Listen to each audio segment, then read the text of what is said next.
He thought he was a good husband. He gave her everything. A house, money, a big funeral. But then he found her diary, and when he read the last page, he fell to his knees and cried like a child. This is Kwame, and this is the story of the wife who loved him in silence. 3 weeks earlier, the funeral was over.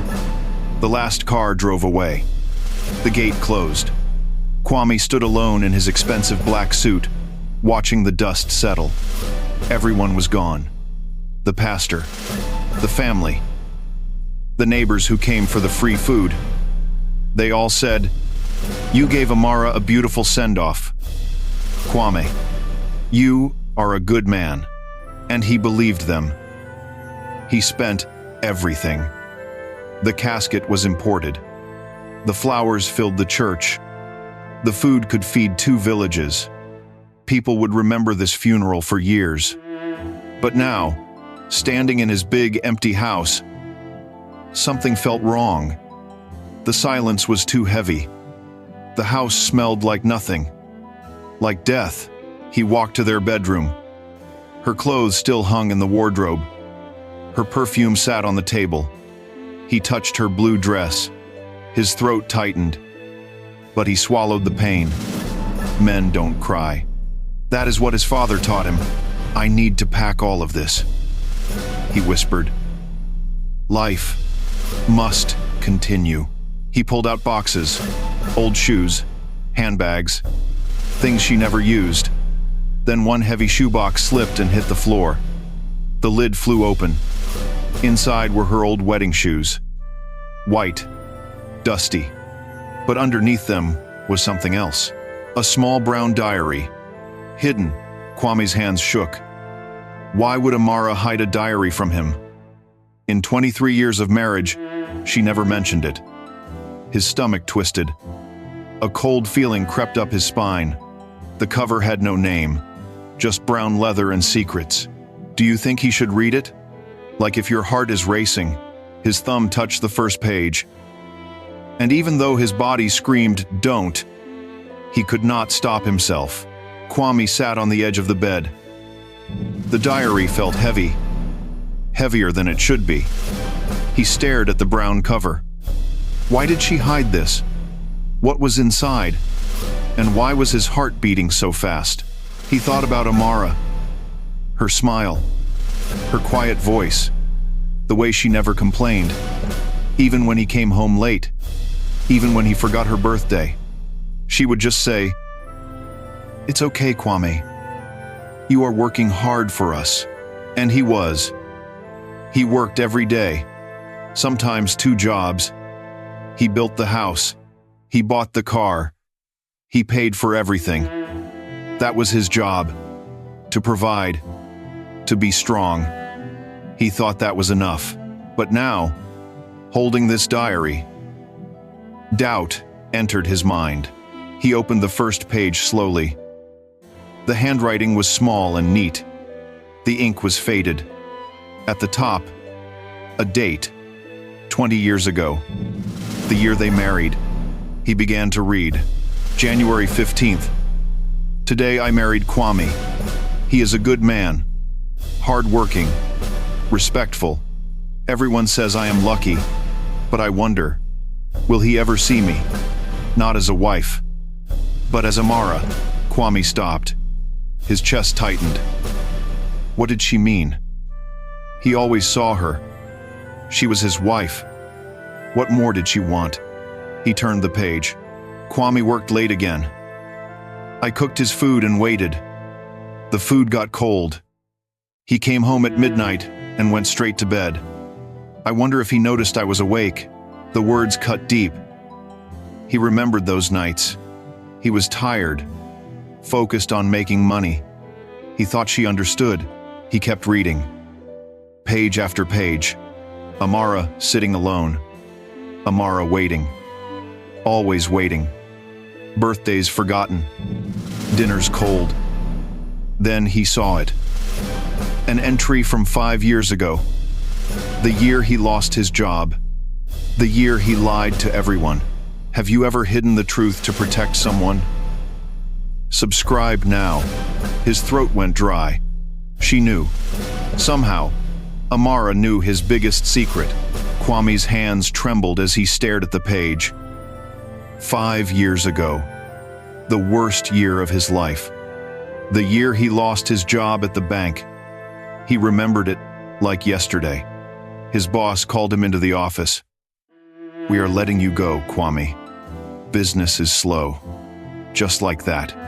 20 years of work. Gone.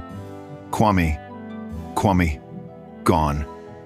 But he never told Amara. How could he? He was the man of the house, the provider. If he told her he lost his job, what would she think of him? What would the neighbors say? What would his own father say? So he lied. Every morning, he wore his suit and left the house like nothing changed. He went to his friend's shop and sat there all day. He borrowed money from friends. He sold things in secret, all to keep paying the bills, to keep pretending. He thought he was protecting her, protecting his pride. And 6 months later, he found another job, lower pay, smaller office. But he never told her about those 6 months. He buried that secret deep. He thought it died with him. But now, looking at her handwriting, he realized the truth. She knew. All along, she knew. He read the entry slowly. March 3rd. Kwame is pretending again. He leaves every morning in his suit, but I saw the termination letter last week in his jacket pocket. He thinks I don't know. He thinks I am blind. But I am his wife. I see everything. I know he is hurting. I know his pride is wounded. So I will stay quiet.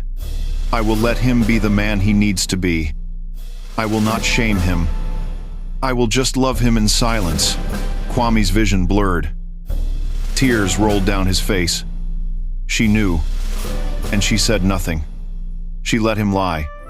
She protected his pride, while her heart was breaking. Have you ever loved someone who could not see your pain? He turned to the last page. His hands shook. The handwriting was different now.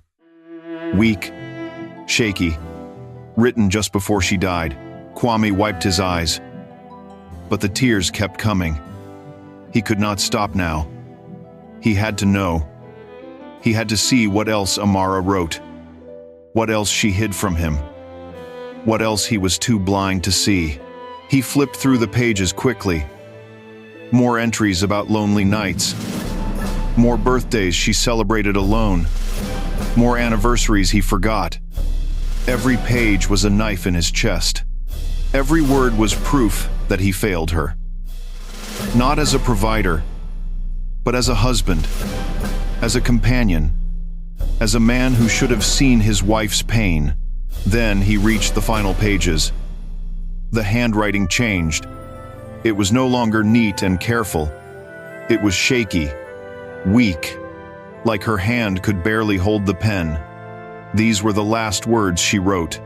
Days before the cancer took her, his heart pounded in his chest. His hands shook so badly he almost dropped the diary. He took a deep breath and looked at the top of the page. The header said, "The money." Kwame froze. Money? What money? His mind raced. Did she have a secret account? Did she borrow money and not tell him? Was there a debt he did not know about? He read slowly, his eyes moving across each shaky word. Kwame, if you are reading this, I am already gone, and I know you are confused. You are wondering about the money. So let me tell you the truth. For 20 years, you gave me money every month. Housekeeping money, money for food, soap, school fees. You were so proud to provide, and I let you be proud. But Kwame, I never spent it all. I saved. Every month, every year, I saved it for you. Kwame's breath stopped. She saved? For him? Why? What do you think she did with the money? Like this video. If your heart is breaking, he turned the page, and what he read next destroyed him completely. Kwame read the last page through tears that would not stop. Kwame, I knew everything. I knew when you lost your job. I saw the shame in your eyes. I heard you on the phone borrowing money from friends. I saw you selling your father's watch, but I said nothing. Because I know you, my husband. Your pride is your life. If I asked you what was wrong, you would break. So I stayed silent. I let you carry the weight alone, because that is what you needed. But I also prepared. Every month, when you gave me housekeeping money, I used half. I cooked cheaper food. I bought less soap. I walked instead of taking the bus. And I saved the rest. For 20 years, I saved. Not for myself, for you. For the day you would need it. For the day your pride could not protect you anymore. Kwame, I am dying now. The doctors say I have weeks, and I know you will spend everything on my funeral. You will want people to see that you loved me. You will borrow. You will sell things. You will destroy yourself to prove you are a man. So here is my gift to you. I saved it in a bank account. The details are below. It is enough to bury me and still feed you for 2 years. Use it. Live. And please, my husband, stop trying to be strong alone. Strength is not silence. Love is not money. I loved you. I saw you, even when you could not see me. Goodbye, Kwame.